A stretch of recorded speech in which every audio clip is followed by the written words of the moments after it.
سورہ اخلاص کا صرف ایک رات کا وظیفہ کریں، انشاءاللہ مالی پریشانی آپ کے آنے والے نسلوں میں بھی نہیں ہوگی۔ آپ کے آنے والی 7 نسلوں میں بھی کبھی انشاءاللہ مالی پریشانی، غربت نہیں ہوگی۔ غربت کی ٹینشن، مالی پریشانی انشاءاللہ ہمیشہ کے لیے ختم۔ صرف شب جمعہ میں یعنی جمعہ کی رات آپ نے وظیفہ کرنا ہے، اور جب یہ وظیفہ پڑھیں گے آپ کو ایسی جگہ سے مال آئے گا، ایسی جگہ سے رزق آئے گا کہ آپ کو خود بھی یقین نہیں آ رہا کہ کدھر سے آ رہا ہے۔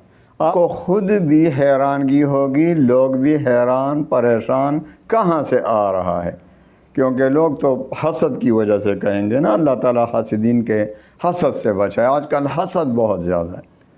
جس طرح وہ ایک شخص ہے نا، یہ الحدیث بالحدیث یوز کر باتوں سے بات نکل آتی ہے، تو ایک شخص نے کسی بزرگ سے وظیفہ لیا، تو اس شخص نے وظیفہ کر کے اس نے کہا، ایک بزرگ سے کہا میں بہت زیادہ غریب ہوں تو مجھے کوئی وظیفہ دے دے۔ تو اس نے وظیفہ دیا اور کہا کہ 40 دن تک بیابان میں رہ کر یہ وظیفہ پڑھنا ہے، اور جب یہ وظیفہ 40 دن پورا ہو جائے تو پھر جو بھی آپ دعا مانگیں گے اسی وقت قبول ہو جائے گی۔ تو بڑا خوش ہوا، وہ جا کے 40 دن 40 رات اس نے محنت کی۔ 40 رات 40 دن جب مکمل ہوئے تو اس نے جب دعا کے لیے ہاتھ اٹھایا تو دعا کی، اس کی دعا قبول ہو گئی، اور اس کو ایسی ایسی جگہوں سے رزق پہنچنے لگا کہ اس کو وہم گمان بھی نہیں تھا۔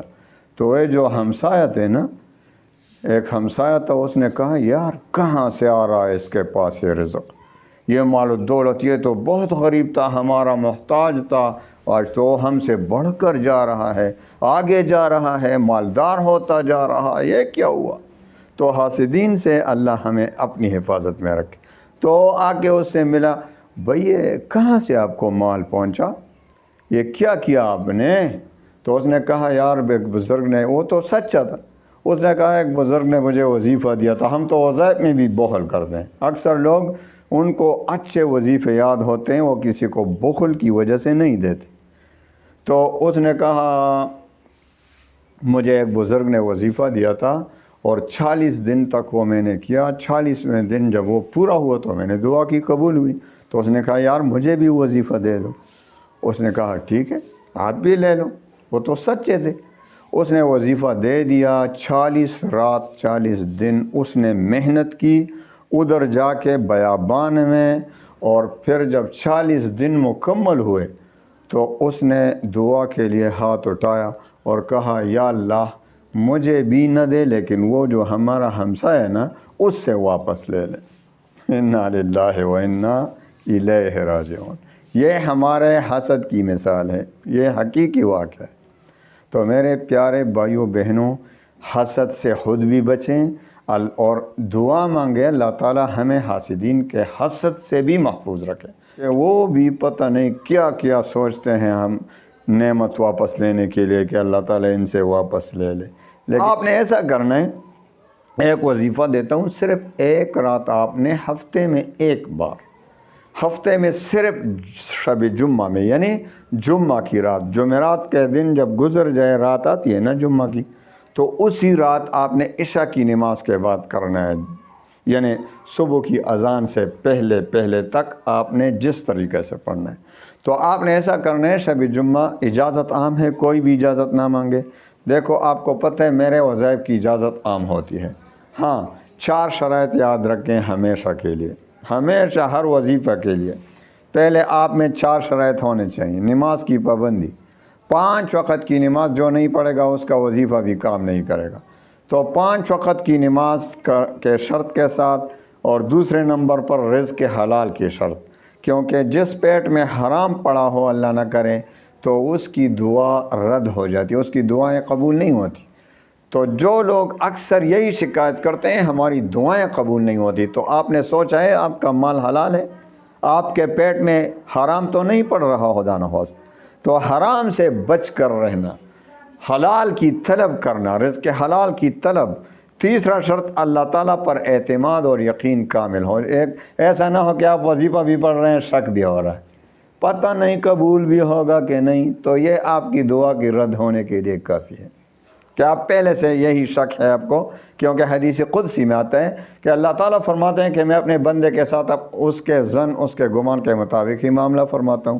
تو اب ایک شخص ہے اللہ پر یقین کامل کے ساتھ وظیفہ پڑھ رہا ہے، دعائیں مانگ رہا ہے، اللہ تعالیٰ پر یقین ہے، تو اللہ تعالیٰ اس کے ظن، اس کی گمان کے مطابق، اس کے یقین کے مطابق معاملہ فرما لیتے ہیں اور اس کی دعا قبول ہو جاتی ہے. لیکن دوسرا بدقسمت شخص ہے جو دعا بھی مانگ رہا ہے، وظیفہ بھی پڑھ رہا ہے، محنت بھی کر رہا ہے، لیکن اس کو شک ہو رہا ہے بھائی میں نے تو بہت وظائف پڑھے کبھی بھی قبول نہیں ہوئے، کام ہی نہیں کر رہا وظائف، چلو یہ بھی پڑھتا ہوں، یہ ایک بزرگ نے دیے، چلو یہ بھی ٹرائی کر لیتا ہوں، لیکن نہیں قبول. تو اس کو پہلے سے اللہ پہ شک ہو رہا ہے، تو حدیث قدسی کے مطابق اس کا وظیفہ قبول ہی نہیں ہو جاتا. تو ان 4 شرائط کے ساتھ چوتھا شرط کیا ہے؟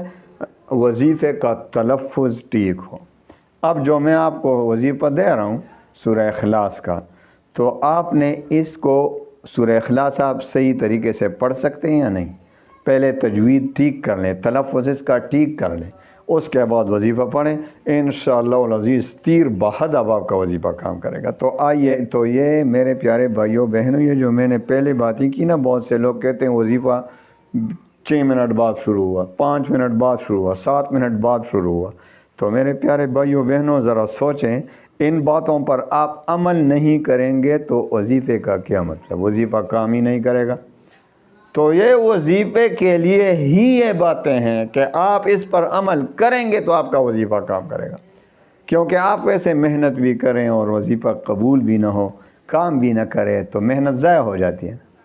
صرف ہاں ذکر کا ثواب تو ملے گا آپ کو اگر آپ صحیح نیت سے پڑھیں گے، لیکن ان شرائط پر عمل کریں گے تو انشاءاللہ کوئی وجہ نہیں کہ آپ کا وظیفہ رد ہو جائے، انشاءاللہ ضرور قبول ہوگا.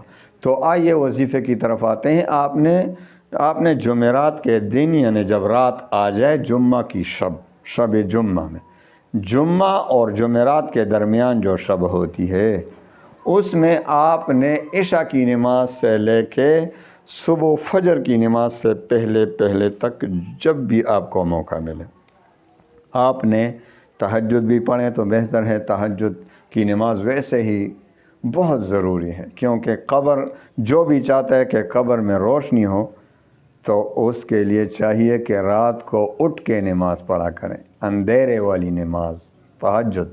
اللہ تعالی ہمیں تہجد گزار بنائے. تو میرے پیارے بھائیوں بہنوں، آپ نے اٹھ کے یا عشاء کی نماز فوراً بعد بھی آپ پڑھ سکتے ہیں، یا اگر اٹھ جائیں، سو کر اٹھ جائیں، تہجد بھی پڑھیں جتنا مرضی، اور اس کے بعد آخر میں 2 رکعت صلاۃ حاجت کے پڑھیں.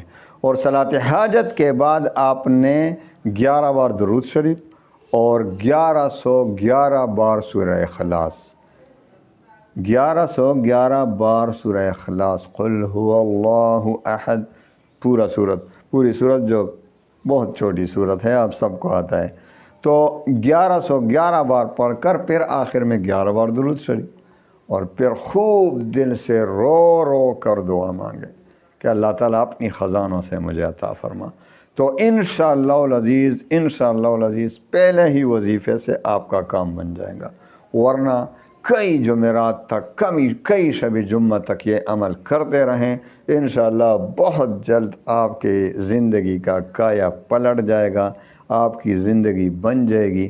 انشاءاللہ پریشانیاں ختم ہوں گی، مالی پریشانی اور قرض کا بوجھ یہ سب انشاءاللہ ختم ہو جائے گی، اور آپ کے آنے والی نسلوں میں بھی انشاءاللہ رزق کی کمی نہیں ہوگی. اللہ تعالیٰ تمام مسلمانوں کو خوشیاں، اطمینان، سکون عطا فرمائے. اللہ تعالیٰ تمام مسلمانوں کے غموم و ہموم کو، پریشانیوں کو خوشیوں میں بدل دے. وآخر دعوانا ان الحمد للہ رب العالمین.